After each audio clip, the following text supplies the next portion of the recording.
We've got a little bit of information that just dropped recently in regards to Final Fantasy VII Rebirth. This all comes to us from an article from Famitsu that was translated from Xenosaga 7 on Twitter. So big ups to Xenosaga for translating this. Big ups to anybody who translates in general. It's not easy. I myself tried to go to the Famitsu website and Google Translate, but that was just not happening for me.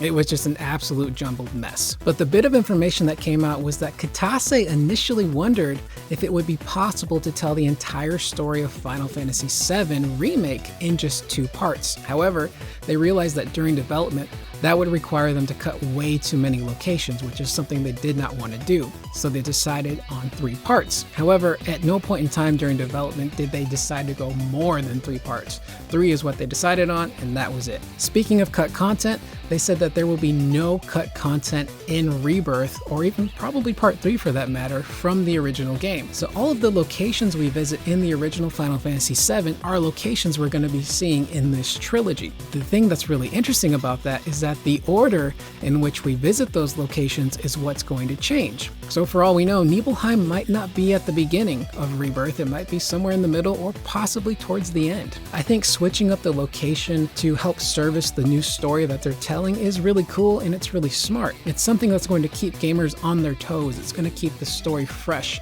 because now we're going to be wondering, well, we just went to Calm, what's coming up next? Are we going to go to Wutai next? Are we going to go to Nibelheim? Are we going to go to the Temple of the Ancients? It's going to keep everyone guessing, which is really cool. Nomura has stated that some of the developers internally have decided on whether or not they want to go back and remaster Dirge of Cerberus, or even before Crisis. However, if you ask me, Dirge of Cerberus is going to need way more than a remaster.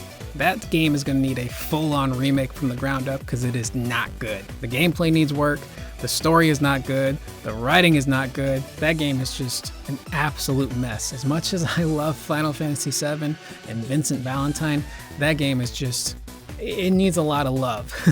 It needs a lot of work. So Nomura also did mention that this first trailer for Rebirth that we saw was just pretty small, not much information. However, the next trailer that we're going to be getting is the big one. That's the one that's going to have way more story information and probably a lot of gameplay included in it as well. When will we see this trailer? Well, fingers crossed that maybe we'll see something at Tokyo Game Show. That might be a little bit too optimistic.